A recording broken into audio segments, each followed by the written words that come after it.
Welcome to the Success Sculpting Show with Stephen Pierce, bringing you the right information right now to sculpt a more meaningful and memorable life of success. Join us each week to discover gems to help you grow your mental toughness, expand your will to win, and multiply your results. It's never been easier to learn what to do and how to do it to succeed at what you choose to do. This is truly an experience you won't find anywhere else. Now, here's your host, the Success Sculptor himself, Stephen Pierce. All right, everybody, welcome back to another episode of the Success Sculpting Show. And I am, your host, Stephen Pierce. And today, we got something incredibly special for all your entrepreneurs, your network marketers, your direct sellers. Any one of you, whether you own a business or you have a position within the business and your sales is dependent on your growth, then today is your day, because we have the $1.3 million a month MLM legend. See, a lot of legends are gone, but we got a legend that's living. I am talking about no other than Holton Bugs. Holton, for those of you who don't know, and that should be very few of you, Holton was the driving force behind Organo product launches and incentive programs on a regional and a global basis. And right now, Holton is the chief visionary officer, and he's responsible for the global vision that will set the tone and pace for the business growth and continued global expansion for Organo. But check it out. Before all that happened, like many of you, when you get into your own business or into direct sales, you're not necessarily in a pretty position. Holton was $250,000 in debt from a furniture business that got hit with some economic changes. He was 45 days away from foreclosure with his Lexus, man, already repossessed. And he knew something had to change, and that change had to be him. And he made the change. And with his change came the change in thousands of other people's lives and a nice change to his bank account. So everybody, I want you to welcome to the Success Sculpting Show, the man himself, the MLM legend, Holton Bugs. Holton, welcome to the show. Man, thank you so much, Stephen. I am honored and to be here, be able to share a little of my story and hope that there's some ears out there who were just like my ears, years ago when I was out there just trying to chisel myself. We call this the Success Sculpting Show. So when I was out there chiseling myself, with the help and the aid of so many others, chiseling myself, that inner millionaire, that inner success person that I knew that was inside of that person who was $250,000 in debt, 45 days away from foreclosure. That was my exterior, and I was just chipping away at it. And so hopefully there's some people out there listening right now who are just chiseling away and molding and sculpting that successpreneur out of them. And hopefully we can give them some benefit, man. So thanks for having me. Well, it's awesome to have you here. And I want to talk about what you just mentioned, how you were chiseling that away. And I know one of the things that's important is you talk about vision. So how is it when a person is faced with debt? Somebody can have less debt or more debt, but they have their situation. How is it they can look beyond their current circumstances and situations and have that bigger vision like you had to see, hey, where I'm at is not where I'm going to be permanently. And you kept on going. Like you said, you kept on chipping away. How does a person develop that type of vision and strength to push through their existing circumstances? Stephen, that's a great question, man, because what happens is so many people, they look around and they look inside, look at their circumstances, and their circumstances becomes their world. And typically, when you live in a world, you never look at exploring outside of the world. I mean, just think about life itself. Not just our personal life, but just think about life itself, our world. We've never thought of another world outside of the world that we have. And so now when you break it down and people have a smaller world in which they live, their own little bubble in which they live, they don't understand that there is life outside of it. You have some people who go out there and explore, just like our planet. Some people who go on and explore to say, hey, can I live? And is there life outside of this planet? Because most of us have been conditioned to believe that life only exists on the planet Earth. And so what happens is most people, when they have a situation, that's their planet Earth. And they're wondering, is there life outside of this particular Earth that I live? Is there another side? Is there a being that's out there that I could find in myself that has a different set of circumstances? And so the first thing that a person has to do is to understand and explore other people who've been just like them. I can tell you right now, if it had not been for me surrounding myself with other successful people who had a story, it would have been hard for me to believe that I could have been anything different than I was. And the reason why is the way that I grew up not with people who were financially successful. I grew up with meager beginnings, meager means. I didn't know we were poor until I got to college and I saw people with food every day. And I was like, hold on for a second. Y'all got food every day? Y'all eat that many meals a day? And I was looking back on my life, understanding why. Well, see, I didn't understand that. And then when I started to surround myself with people who had similar situations, but they found my answer and got rid of the problem that I had, that was when I knew that there was a different world that I could actually change, because all I knew was all I knew. And so the number one thing is exposure. People, you must expose yourself to a different world if you want to actually be able to create a different world. So yeah, that's the number one thing. They've got to expose themselves.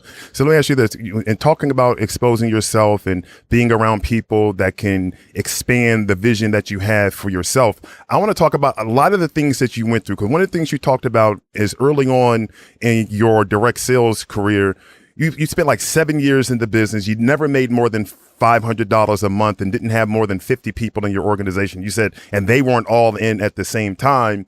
Why didn't you give up? Because giving up is the easiest thing for people to do, right? Making excuses is easy to do. And looking at your history, you have many opportunities to do that. Why did you not give up?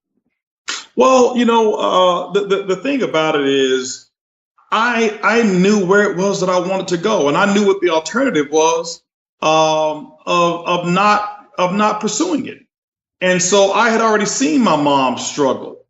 And I when I went off to college, you probably know the story. I'm sure you've heard it. I went off to college. I left my mom and my two younger brothers, and my mom had just recently had a stroke. I had to teach her how to walk. I teach her how to bathe herself. I had to teach her how to clothe herself all over again. And I went off to college saying, if I stay in Tampa, where everybody said, man, how are you going to leave your mom right now? I said, well, if I do stay here, yeah, I'll teach her how to walk and all of these things, but I won't go out and create another future. But if I leave and go make something of myself when I left to go to college, then I'll have something permanently that I could bring back.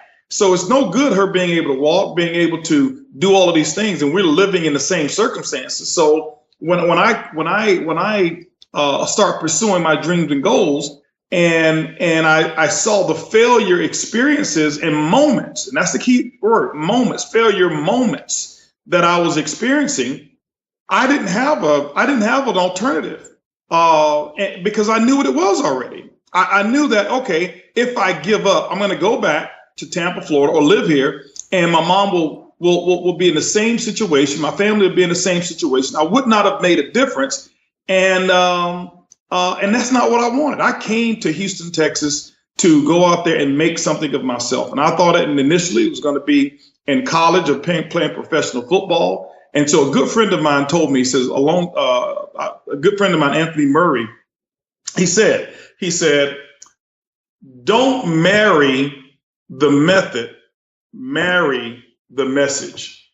And so the message, or marry the mission, I'm sorry. So the mission that I had was to come out and make a difference. The method that I thought in the beginning was going to be playing professional football. Well, that wasn't going to work out, but I kept the mission. And so I focused on becoming an entrepreneur, started a business. That business took off and that business failed immediately. But guess what? Kept the mission, but the method changed, got involved in network marketing, got started with network marketing, new method, same mission, 7 years, no more than $500 a month. As you mentioned, 50 people in the organization total. After 7 years, I probably never had more than 10 people in the business at the same time over a 7-year period of time.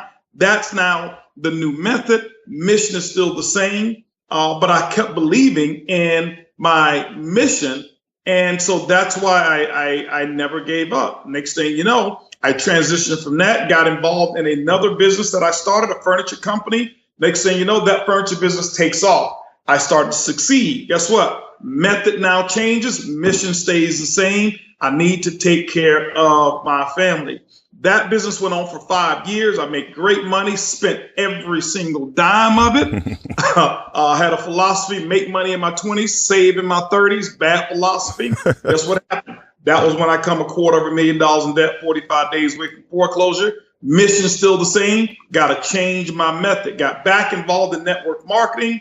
Bingo. Next thing you know, I took every skill that I knew of, everything that I had learned over the 7-year period that I was in networking, got involved in a business that had a completely different culture. It was right for me. Next thing you know, less than 4 months later, I'm at $20,000 a week. So guess what? I kept the mission, changed the method, but I never changed the mission. So the people who give up is because they don't see that dream happening for them anymore. And I clearly saw mine happening because I didn't have a choice. I didn't have a choice. I had already grew up on the bottom, didn't know I was on the bottom. And it was the best thing I could have done was get around people who had a whole lot more than me, because I realized, man, I've been living at the bottom. I don't have anywhere else to go but up. So failure for me was basically going back to where I was, which once I got exposed to something, it was like, hey, listen, I can't go back to that. I can't go back to having Cheetos for dinner at night. I can't go back to not having a telephone. I can't go back to the family not having a car. I couldn't go back to those particular conditions. And so I had nowhere else to go but up. So for me, I never considered quitting. I never considered quitting. And so the people got to understand, keep the mission. Okay. Keep the mission, but the methodology may change. That's interesting. Now, you talked about how quickly, when you got into the business that you're in right now, you were able to go to like $20,000 a week. That was like 4 months, right?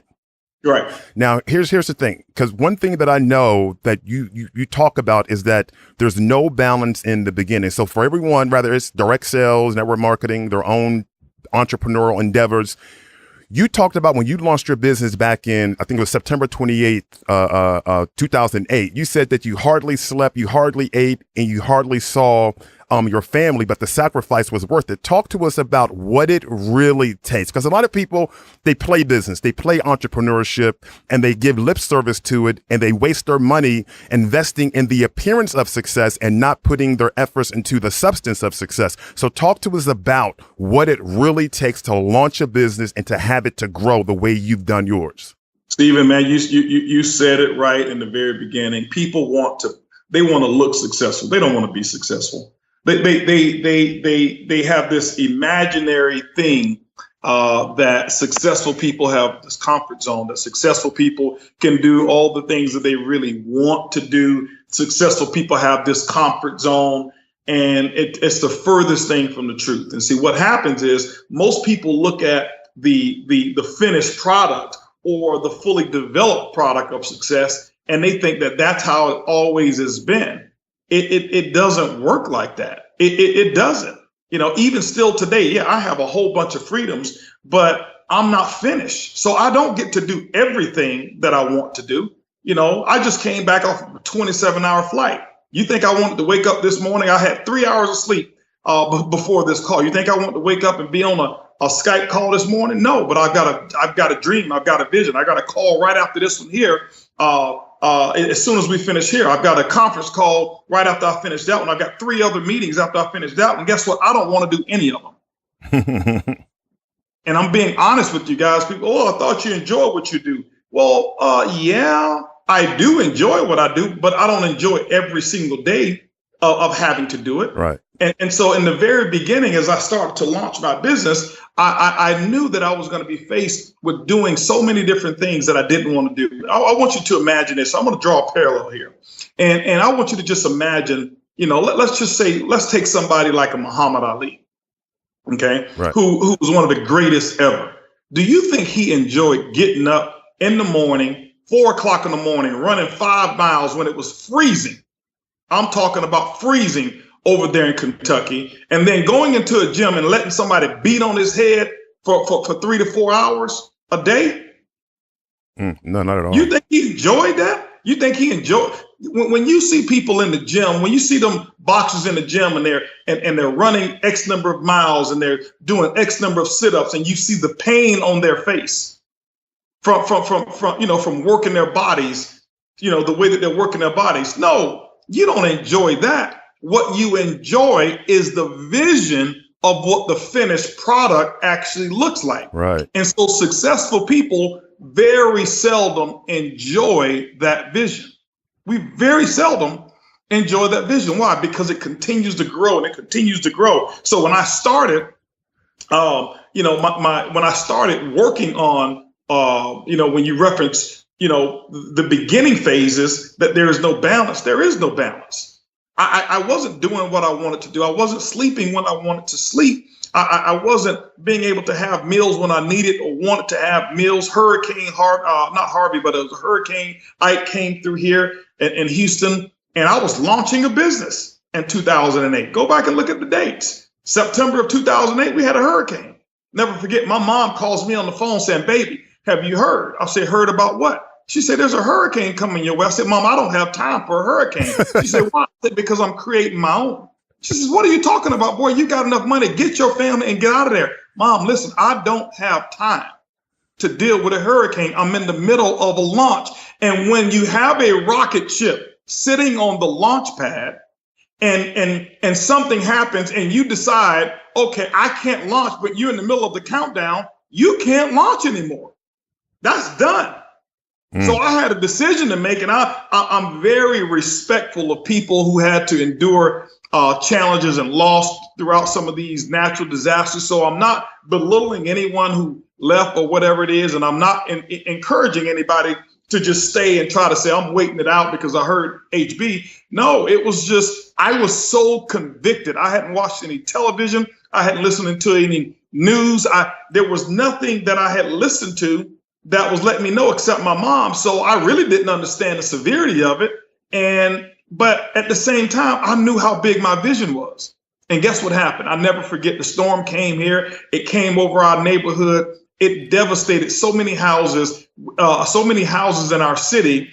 Every house that I knew of in my city lost power. And for some reason, guess who never lost power?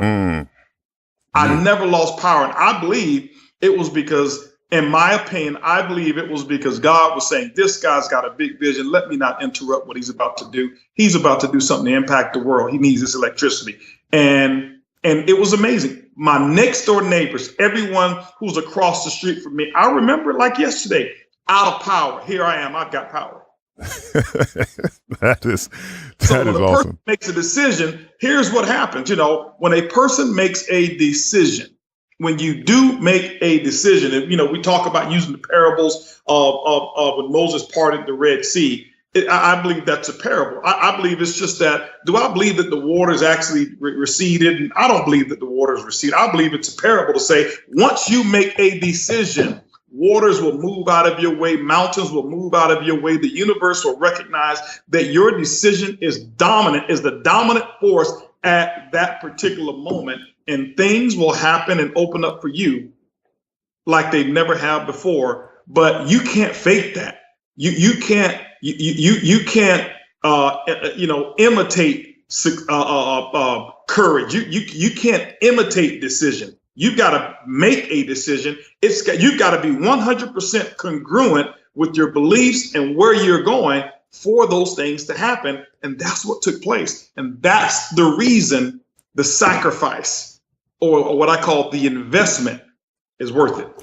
And that's interesting because you said a lot there. So everybody's going to have to go back and listen to that again. But there's two things that you said. You talked about one, decisions, and then not feeling like it all the time, right? All the different things that are on your agenda for today. But unfortunately, it seems like a lot of entrepreneurs, they're very emotional thinkers. So it's more of, well, if I'm not feeling it, it must not be right. And if I'm not really enjoying everything, then something must be wrong, because we're kind of sold on the idea that if you're not having fun and you're not enjoying it, then you shouldn't do it. So when you're making a decision, how does a person avoid making a decision solely on the feeling? Like you're talking about, like Muhammad Ali and the boxers, they decide to go to the gym, even though they may not feel like hitting the pads, running for miles and for miles. How does a person control those emotions and understand that they can deceive them and they can sabotage them? And because I tell people, hey, listen, don't have your emotions to bow to your commitment, have your commitment to bow to your emotions. How do they get into that spot that you're at, where it's like, you don't feel like it, but you're doing it anyway? Here's the thing. Here's what I want everybody to know. Remember this, write this down. Commitment to continuity produces emotional stability. Commitment to continuity produces emotional stability, which means that when you're not committed to being continuous in your pursuit, you're not stable emotionally. And when you're not stable emotionally, you feel like it sometimes, and then you don't feel like it. You feel good about your goals, and then you don't feel good about your goals. And when you don't feel good about your goals, you start negative self-talk. And that negative self-talk is things like, well, it's not going to happen today, man. You can't see that vision through. And it's just like planting your seeds. And when you stop feeling good and you have negative self-talk, you plant seeds that you don't see growing. You go back and pull up the seed just to make sure that you planted a seed there. What happens is now that the life of that seed is done. It's done. And so many people, they do the work to become successful. I'm not the hardest working man in network marketing, by no means. Many of you who are listening to me, let me give you a secret. You work much harder than I do. You do. You just don't do it consistently enough for the fruit to take place. So you work hard for a very long time, but you go back and dig up your seed. Why? Because you're in your feelings. You don't feel like doing it, so you don't do it. You follow your feelings instead of follow your dreams. And so that's the biggest thing there, is that I got committed to being continuous in my pursuit until it worked for me. For example, I've talked about, when you're in the desert and you're thirsty and you find a pump and there's no water, but you find a pump and you see this well and you start pumping this well, hoping that there's water in there. You can actually look down the well and you can actually see your reflection so far down, you know that there's water down there. You've got full evidence. You don't have to have faith. All you got to have is a belief that water can come up. So you get your pump and you start pumping that pump. And what happens is you pump the pump until what? You get tired. So now that you're tired, you're in your feelings. So what you say is, okay, the water didn't come out today or within this last 4 hours that I've been pumping, so I'll come back. And you pump 3 to 4 hours every day.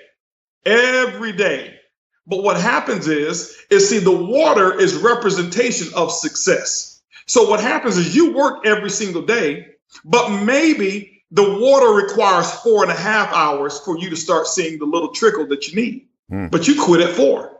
So you do it every single day. See, if you do it every single day for 2 to 3 years, like I did for 7 years, I was pumping 4 hours. I only needed to do 30 minutes more, but I got in my feelings at hour 4. And because I paid attention to my feelings, I didn't go through the next 30 minutes so that I could receive some of that water. And so I worked harder my first 7 years in network marketing than the people who were making 6 figures a year. They were just more consistent at pumping than I was. And what happened with me is when I learned commitment to continuity produces emotional stability, I pumped until I saw some of the water come out, which meant that I would pump for 4.5 hours and then I'd do a little bit more. Now what I've done is I've primed the pump for success. Once I prime that pump for success, I can take a small little break.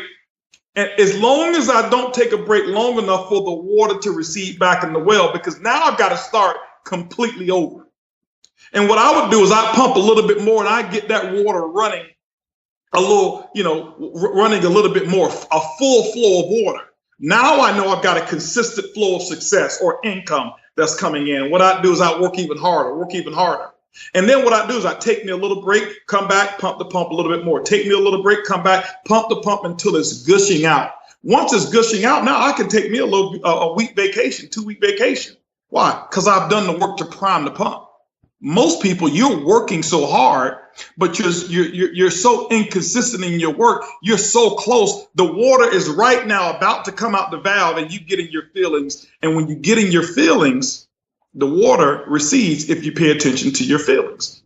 And there's one feeling that I want to talk about, since we're talking about feelings, that seems to be the biggest sabotage of them all, the feeling of fear when it comes to selling, recruiting, prospecting, and all of that. How does people, regardless of their business, be it direct sales, any type of business, the fact that we have to have this human interaction, we have to go sell and present our value. How do you deal with fear, and what kind of strategies could the fearful use to overcome it, deal with it, press through it so they can go build their business?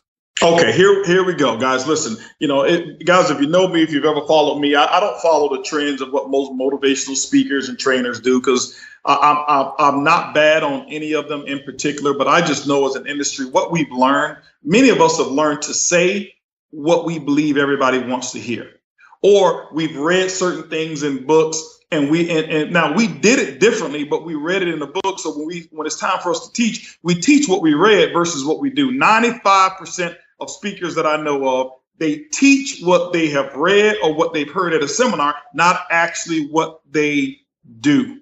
And that's the opposite of what I do. So most people tell you how to get rid of your fears and all of this stuff. And I'm going to tell you right now, you need your fears.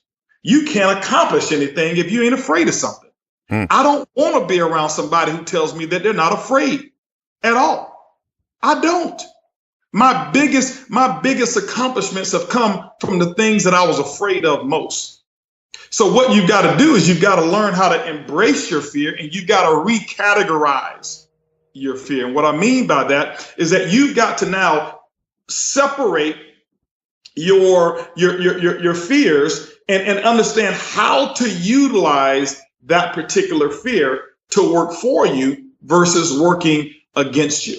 I can tell people right now in my book that I am going to, all right, everybody's been asking me to write a book, and I haven't. And I just released a statement in Thailand where I just left. And we were discussing fears. I was talking to the people in Thailand, and I told them, we talked about the same subject. I said, you know what, people don't really, I've never told anybody, but one of the biggest reasons that my success in Organo has been so big is because there was one particular thing that I was afraid of at the time that I started building. That was the reason that I was motivated. Had that fear not been present, would I have been successful? Yeah, not near as successful as I am right now today. And so I repurposed and recategorized that fear. And that's what propelled me. That's what actually drove me. So if you've got a fear of selling or fear of this, that's normal. That is natural. You know, those are things that you develop along the way. You're not born with that fear. You're only born with two fears: the fears of falling and the fear of loud noises. But you develop that fear along the way for a reason. Fear allows you to be alert. See, let me give you an example. My dog, I've got a dog that now that watches my house. We just, finished building an amazing home. It's, we took 5 years to build it. It's around almost 30,000 square feet. And it was my dream. It was my dream of what I really, really want. Everything in it I ever imagined I wanted to have in here. We've got it in here. Bowling alleys, movie theaters. You name it. We've got it. Boutiques. It's amazing. Nice. And I don't say that for bragging purposes. I say that also to let you guys know when you keep pressing on, you're going to get your dream too. Right. But my dog watches over this house. And what happens is this here. See, my dog is not a courageous dog. He's a fearful dog. And when fear is in his presence, he's now alert. See, when you don't fear anything, you don't pay attention to what can harm you. You don't pay attention to the enemy. Because you're so courageous, nothing bothers you. Next thing you know, you've got so many different elements that start to work against you. And so I'm proud of his fear. And because his love for his family, I'm talking about my dog, how we have this relationship, his love for this family rises above his fear, but his fear is what makes him alert. So when he hears a footstep, 100 feet away, that fear alerts him. His ears go up. The skin on the back of his neck goes up. He goes to the door and he watches out. But if he was not fearful, he wouldn't wake up. Right. And so understand, see, we've been taught that fear stops us from doing things. And so what we've done is we've obeyed failures. We listen to failures and we follow suit with their philosophy. Fear should not paralyze you. Fear should move you and motivate you if you repurpose it, recategorize it, and understand how to use it as energy. That's beautiful. So it's not about getting rid of the fear. It's about knowing how to use the fear and not feeling like because you're afraid there's something wrong with you. And that's just a misunderstanding of the fear. Now, you talked about your house and the description of it is beautiful. And a lot of people are probably like, hey, man, look, that's well deserved. But you were talking about it was your dream. Now, one of your signature quotes is, you don't get what you want, you get what you picture. Talk to me about that. Talk to me about that. Well, here's the thing here. OK, you get what you picture. You know, everybody, when I say you don't get what you want, it's because everybody have wants. You know, wants are real easy. How much work does it take to want something? Nothing. Yeah, you know, we live in a world right now on Instagram, and you know, we see people out there who put fake stuff up and all of this, whatever it is, and you see somebody who looks like they're balling. Man, I want that. I want that car. I want that watch. I want that house. I want that vacation. How much effort did it take? It took no effort whatsoever. But to picture it takes effort.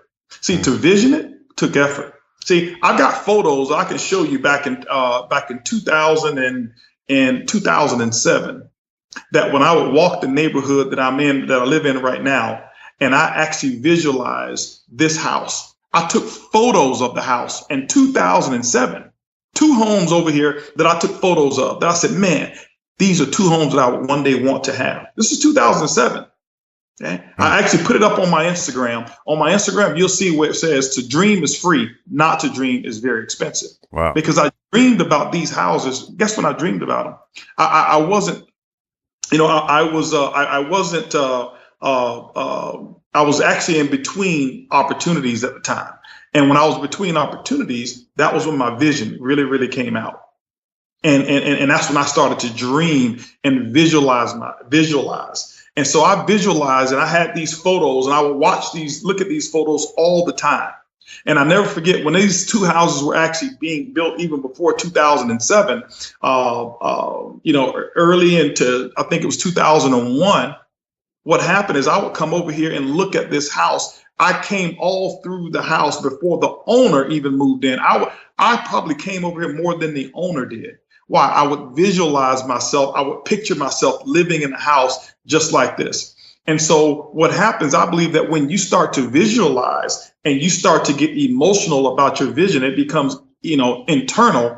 That means you can describe it without physically being there. I was able to give you a picture and make a person see the home by talking to them, and they never was able to see the house themselves, but I could walk them through it before I ever lived here.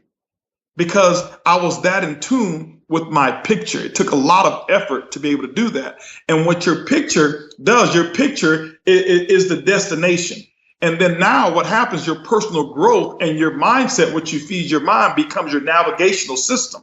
So my navigational system had a destination. It was called Bugs Mahal. That was one of my destinations. And so when you understand how your computer works, when you put the destination in there, your computer is going to, your navigational system, that personal growth that I'm talking about, is going to find a way to get you to your destination. All you got to do now is you've got to be obedient to the signals. See, when you're using your navigational system, the navigational system doesn't take you 20 miles and say, hey, listen, I'm tired. Let's take a break. Go to a rest stop because I'm tired of giving directions. And that's what most of us do when we're on our path to success. As I mentioned, we stop pumping, we stop driving, we stop moving towards it because we're in our feelings.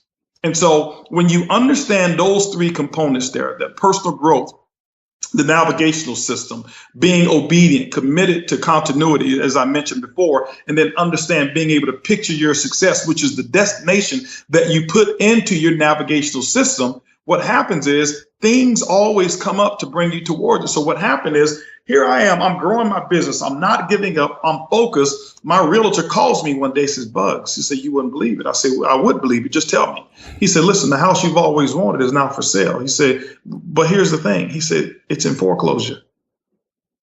I said, is it? I said, well, let's go see it. So I went over to see it, and actually it was on a short sale. I went over there and offered them money on a short sale. They wouldn't accept it, even though they were losing the house. It was a professional athlete who owned the house before me, and it didn't come through. He called me back a month later. He says, listen, it's gone from short sale to now foreclosure. That's when I went in and I went in and bought the house for probably 20% of what he paid for it. Oh, wow. Nice. Why? Because I was committed. Commitment to continuity produces emotional stability. So I had the picture of the house. But here's the thing. Here's the cool thing. Bought that house, paid cash for it, and I tore the entire house down, stripped it down, kept the frame, and rebuilt it. Took me 5 years to rebuild this house. Along the way, there was, as I mentioned, there was another photo of a house that I admired. I should see it from the golf course. Had the same picture. My realtor called me up. He says, Bug, you wouldn't believe it. I said, what? He said, there's an auction. You know the picture that you had of this house? I said, yeah. He says, that house is going up for auction. Now, this wasn't a distress sale. The guy had just sold his company for $63 million, moved to North Carolina, and said, hey, I don't want to keep this house on the market for so long. I'm just going to auction it off and guarantee a sale one day. Well, guess who shows up at the auction? I do. Guess who's got cash money? I do. Guess who's got bidding power? I do. I buy the house not to live in it, really. I bought it as an investment.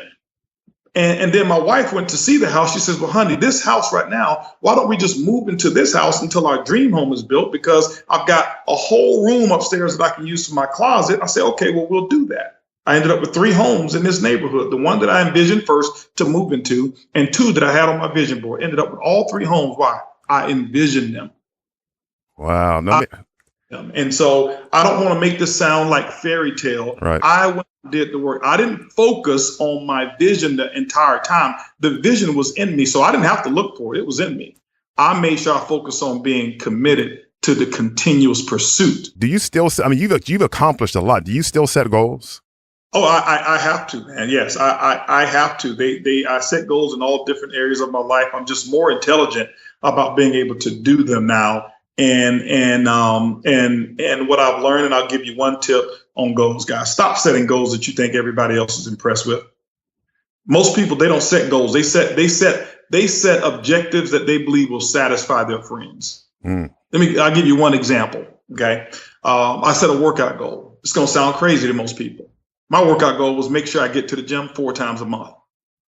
4 times a month? What are you going to do it 4 times? Well, those of you who said that they go 4 times a week, you hadn't been all year. Because see, 4 times a week sounds like something you want to have conversation with your friends. 4 times a week, that goal that you set, and you're not doing 1 time a week, you're failing. I knew what I was going to be committed to. So why am I going to set a goal to do 4 times a week because everybody else sets a goal of 4 times a week? No, that's not my goal. That's their goal. That's what sounds good. That's what looks cute. But when I look at myself today, I pass by the mirror. Guess what? I'm so happy. Why? I get to the gym at least 4 times a month. And when I can't get to the gym, I do me some push-ups. But I'm hitting my goal. Wow. Now, you said something that's interesting, and it brings up something that I had read that you wrote. You're talking about setting goals that other people would like, and or that are a great conversation piece. Now, something that happened previously in your career was when you moved from one company to another company, and you had mentioned that when you were ready to leave and to do your deal, all the haters started to come out, right? Because it wasn't a popular decision. So my question is, how do you deal with haters, and do you actually still have haters and fake friends? Oh my goodness. Yes, of course. I was just having a conversation with my wife right prior to this call here, and it was, we were talking about some of the things that she's doing in her life with her WIN Foundation and her movement, and some of the women who are just been hating or whatever. And I told her, I said, honey, I pulled her to the side. I said, baby, listen, I'm gonna show you how to stop having haters. Instead of doing these events that are so incredible, that have hundreds of people from all over different cultures coming, and instead of doing your video that looks like it was a Lionsgate movie production, I say do it real small. Maybe do it in the woods. Invite 4 to 5 people. Nobody will notice it, and you'll get rid of your haters. She says, what do you mean? I say, people only hate up. Nobody hates down. Love it. So yes, I still have haters. But here's the thing. I've learned to separate that as well. And I don't even hate the haters for hating. You know what? Because it lets me know that I'm doing something. And when a hater hates, basically what they're seeing is that they're looking at a mirror of themselves not achieving what they see you doing. And so they're not hating you. They're hating that they're not committed to they don't have commitment to continuity. They don't have stickability. They don't have their own vision that belongs to them. That's what they're hating. They're not hating you because most haters don't even know you. Most haters, if they had a chance to get to sit down with you, basically they want to be your friend. That's what they want to be. They don't want to hate you. Okay. Because like I said, people are not hating down. You're not looking at somebody who's a millionaire hating on a thousandaire. No, it's the thousandaire hating on the millionaire. Right. Right. So, you got to learn to embrace that. So, yeah, you're gonna have that jealousy. And then when I transition people, my move is not based on the timing of everybody else. My move is based on me being consistent with me. And so, yeah, when I did make my move of transition, as I said, I kept the mission, changed methodology. So when I did notice that I needed to make sure that I changed my methodology, but keep my mission, most people were married to the method. That was not going to keep me where I wanted, that was not going to take me to where I wanted to go. I'll give you a prime example. If you take a look at a company like Blockbuster was married to the method. Right. Netflix was married to the mission. Blockbuster no longer exists. Netflix is the future. Right. Wow. So that you got you just gotta pay attention to that. And you know what? And speaking of paying attention, one thing that people may not know is how much of a student you are of this whole game of business and sales and how you embraced leadership and coaching. In fact, I was reading something that you wrote. You said, I found a champion who had all the things that I wanted, and I listened to him instead. Because you were talking about how a lot of other people would go, and you said, I found that all the successful people in the company, and while people were asking for autographs and pictures, I was standing to the side, listening to what they were saying, taking notes and recording them with my tape recorder. While people were at home sleeping, I was up late at night reviewing my notes, listening to what I have recorded over and over again so I could absorb all they knew and apply it for myself. And I'm bringing this up because this is important. You have achieved a great deal of success, and it wasn't luck. It had a lot of hustle to do with it, but you were a student. So when people go to these events, they get into this man worship, right? Oh, there's such and such. Oh, there's such and such. And they're taking pictures, and now they want to spend what little money they're making to try to floss with the purse, the belt, the clothes, and all this. But you studied, you mastered the techniques, you understood the science, you understood the art.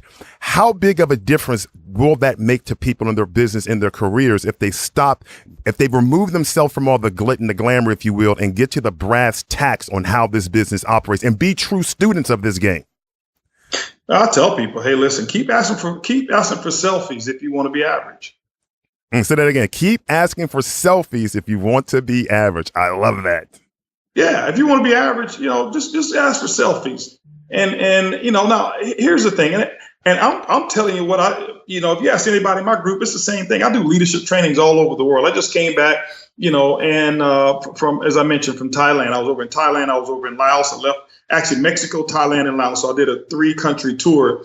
And I told them, I said, guys, listen, I'm here giving you information that has made me tens and tens and tens of millions of dollars. And what you're in my training towards the back of the training, turning around, taking a selfie. See, what you want people to associate you with being with wealthy people instead of people wanting to associate with you because you're wealthy. You want to floss. You want to be able to say, I know him. I rub shoulders with him instead of, I've studied under him. Right. Okay. And so people will break their necks, stand in line for hours to get a photo with me And there's very few who will break their necks to get around me in a solitary moment to be able to ask a few questions. And so the thing I tell people is, listen, see, when you're going up to a person asking for selfies and autographs and all of that stuff, I'm not saying don't ever do it. But what you're doing is, you see, now what you're doing is you're taking from the teacher. What I've learned to do is when I have somebody who can mentor me, I don't take from them. Okay. I don't take from them their energy. I want to provide an environment where they feel like I've lifted them in some kind of way. Why? Because the ones who always want selfies, I don't ever find myself counseling them. But the ones who when everybody else is saying, can I get a selfie? And they see me standing in line for hours and they say, here you go, HB, or here, Mr. Bugs, here's a cup of water. I see that your smile is a little dry right now. See, that person's saying, let me give to the leader. Right. And then when that person says, hey, listen, I'd love to be able to sit down and buy you a cup of coffee. I like to get to know who you are. See, most people don't want to know who you are. They just want to associate with what you have. And so I've done, but like I said, that's what you want to be. If you just, I'm not saying a selfie makes you average. I've taken selfies. But when you get around and you hear about somebody making big money or whatever it is, just you want a photo because you know how much money they make, you don't even know who they are. You don't know their children. You don't even know many of their philosophies. There's some people I don't want my picture next to. I hear you on that. Do you see what I'm saying? Yeah. I don't. You don't go pay attention to my Instagram. Go see who I post. I very seldom post with other folks. I associate with a lot of very wealthy people. Just because I associate with them, they don't get on my Instagram. I'm not trying to impress anybody with who I associate with. I love that. And so, but I love, and here's the reason. Bishop T.D. Jakes is my mentor. Go see how many selfies I post with him. Why? Because it's not for me to teach or show the world, oh, I was with them today. I was with them today. I was with them today. I was with them today. No. I want you to see him in me. Right. I want you to see, when I'm out, you should be able to see, oh man, that's a Jakesism there. Wow, I know he's been associating with Jakes. When you see me increase, when you see me rise up, that's when you should be able to, you should see it in me. I don't have to post it. I love that. So let's talk about, you mentioned one of the projects your wife is working on, Win Women, right? When we talk a little bit about that, what's that all about? My wife has a philosophy called WIN, WIIN, and she started it off, with women winning, women who win, and then she moved it to WIIN, the win. It's a whole philosophy of being able to take women, because what she realizes is that women as a group sometimes become their own enemy towards success. She identifies that women are very emotional. And they deal with certain things that keep them in a same circle and not being able to pursue or being able to accomplish their dreams. So when she saw this, and she even saw in her own life that she had a circle of friends that she was working with before or associating with, and then it wasn't so pleasant. And then reality TV came out, and you start seeing the housewives of this, and you start seeing the love and hip hops of this. And so specifically in the African-American community, she starts seeing women's sisterhood being portrayed as everybody's got to be a B, and everybody's got to be a this, and everybody's got to fight, and and all of the relationships have to be combative. And she says, no, we can't have our young girls growing up thinking that that's the way relationships go. She said, no, there's peace and harmony in relationships. And so she started and shifted this campaign towards bringing women together, showing them how that they can actually coexist, have differences, separate what those differences are, but be able to coexist and do things together and build something. Because the majority of what we see today on television, they don't accomplish anything. See, most people think accomplishing something now is going on a trip and nobody fights. That's not an accomplishment. That's the way it should be. Right. And so we've set the bar so low, the expectations are so low for specifically African-American women. And she says, no, that bar is not going to be like that. I'm going to go do what I've got to do to make a difference. So when you actually follow her early, if you follow her at Earlene Bugs on her Instagram, you'll see what she's all about. And she does her pink notes on typically Monday mornings, or sometimes she'll do them whenever she's inspired. Earling's pink notes, but she teaches women how to dress for less. My wife is a fashion guru. The fourth floor of our home, it's 3,600 square feet, and it's her closet, or what we call the boutique. Wow. Okay. And that's just, she's been like that ever since I met her at when she was 12 years old. It didn't change because we got money. She's always been that way. But now she can just afford the things that she wants. Right. And so what she'll do is she'll teach women, hey, listen, it's not all about that. Most women see her in all of this stuff, this high price stuff. But my wife can go out and buy a $26 dress and make it, and everybody thinks that it's, a $3,000 dress. And so she promotes that. Don't go out and spend money that you don't have. Stop trying to look at all of these people on Instagram and spending all your money trying for just for a selfie or for a photo on Instagram. So she promotes being able to do well with your money, how to really be the queen to a king, understanding how to wear and maintain your crown, not giving up your crown as a queen. And so I'm very proud of what she's doing with that. Women have been affected all over the entire world. She just did one in Mexico. I think we had about 700 women there, and we had to open up the walls.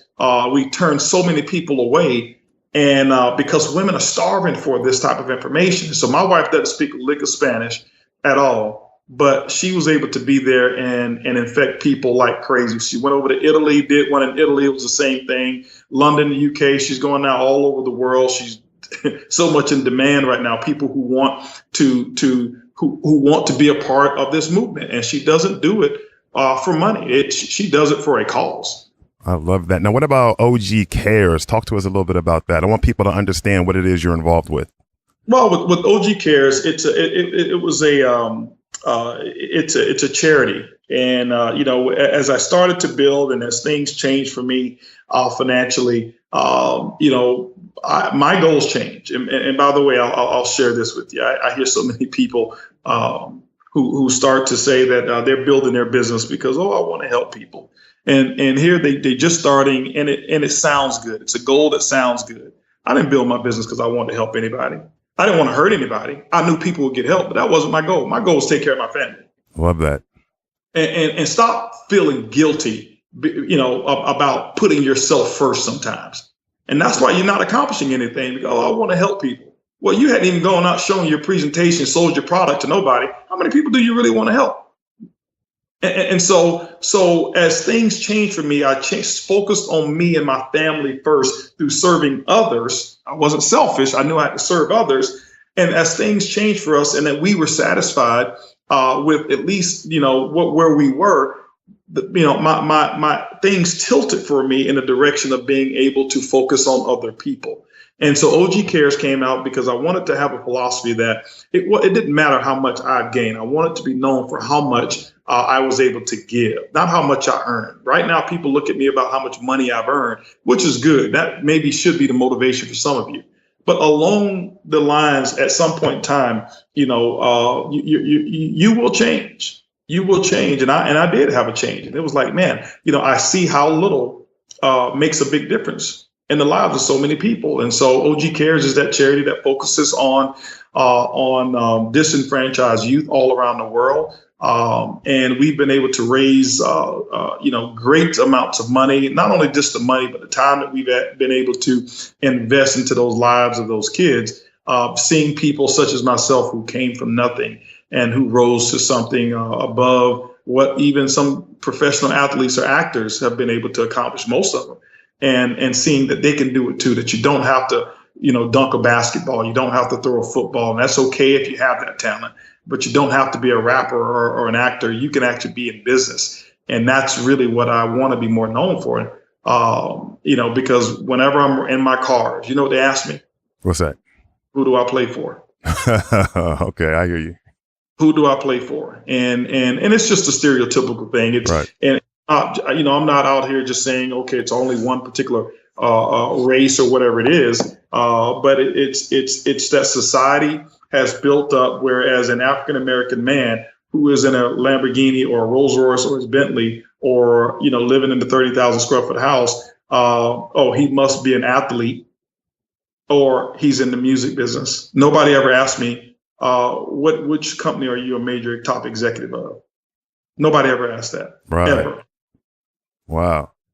Well, I know that you're involved with the Destiny Conference. Tell us a little bit about that, because I know there's one coming up February 2018, right? Yeah, absolutely. Yes, indeed. February 23rd, 24th of 2018 is the Destiny Conference. My good friend, business partner, and my pastor as well, Keon Henderson, myself, him, and Bishop Jakes had a vision, or actually Keon Henderson had the vision, and myself, and Bishop Jakes did the first one 2 years ago. And at that time, Bishop Jakes had a book called Destiny. Keon, who is mentored by Bishop Jakes as well from a spiritual standpoint, created a conference called Destiny. And it's basically a business conference. It's not a church conference. It's a business conference where people who want to understand how to get to that destiny, as we talked about in the very beginning, basically rolling out some of the basics of what it takes. So there's many successful speakers are going to be there. Angela Rye is going to be there this year. My good friend, Johnny Wimbrey, is going to be there. He wrote a book called From the Hood to Doing Good. Angela Rye, you see her on CNN all the time. The hip hop preacher himself is going to be there at this conference as well. You'll obviously have Keon Henderson, who will be there. Several other successful people is going to be right here in Houston, Texas. Something that we're doing every year. It's growing and it's growing and it's growing. We're having all people from all different backgrounds, cultures, nationalities, and business mindsets who are at this conference, because everybody wants to know, how do I achieve or walk towards my destiny? So I encourage everybody to make sure that they be there this year. Yeah, and we'll have all on the show notes, as everyone knows, we'll have all the links to everything and all things relating to Holton Bugs, OG Cares, Win Women, the Destiny Conference. And speaking of destiny, Holton, I'm going to leave the last word of today's show with you. When it comes to the entrepreneurs listening, those that are in direct sales, MLM, they have this vision. They've heard what we talked about. They have a destiny they feel as if they're here to fulfill. What can you leave with them to help them to blast off from this conversation and go out there and be as relentless as you are, if not more relentless, and push through whatever it is they need to push through and live their destiny? I'm going to leave the last word with you. Here's the thing. I'm going to make it very simple. As I told you, I don't have these rehearsed closings of, here's what you got to do. You got to go hang the moon. You got to be committed, determined. No, you already know that. If you're not committed, determined, you're going to be average anyway. I'm going to tell you what you really need to do. Just do what I did. Do what I did. And that is take this call and go listen to it 100 times and go take notes on it and go hear what you did, what you missed the first 99 times. And then find that one thing that resonates with you and then become an expert on it. Don't try to take this call and do every single thing that I've mentioned, because it's not going to work for you. What I got good at is being able to master skills and master mindsets one at a time. Because we live in this microwave society where everybody think, man, if I master everything that he just mentioned this year, I'm going to race to the top. Well, you're a fool if you think you can master everything in 1 year. I've been doing this now for 27 years. 27 years. I told you I failed or had those failure moments for my first 7 years. So why should you be able to shortcut the process and get this in 1 month that took me 27 years to develop? I built it brick by brick by brick. I did not take the elevator to success. I took the stairs, and that's why I'm able to do it over and over and over and over and over again. I'm doing it now in network marketing. I'm doing it in real estate. I've got a real estate development company that is booming like crazy right now. Other investments that I have, because I'm taking these same principles and I'm just applying them in my everyday life. Go take this video or this audio, put it in your car, turn off your radio, stop watching too much television, and study this interview here. Study this interview. My purpose for waking up this morning is not that I wanted to, I didn't want to, but I knew there was going to be somebody who was a Holton Buggs or an Erling Buggs that was going to be out there listening, hoping for some answers or an answer to one of their challenges. And so hopefully you find it. And I love to hear about your story, man. I appreciate you for having me on and allowing me to live up my dream of affecting the lives of over 100 million people, spiritually, financially, and personally. That's my mission. You heard it from the legend himself, everybody. Get to it. Thanks for listening to the Success Sculpting Show with Stephen Pierce. If you like what you just heard, we hope you'll pass along our web address, successsculptingshow.com, to your friends and colleagues. Be sure to check out our archives of previous podcasts and check the schedule to join us for our next live streaming Success Sculpting Show webcast. This has been a Success Sculpting Incorporated production. Join us next time for another edition of the Success Sculpting Show with Stephen Pierce, and tell your friends.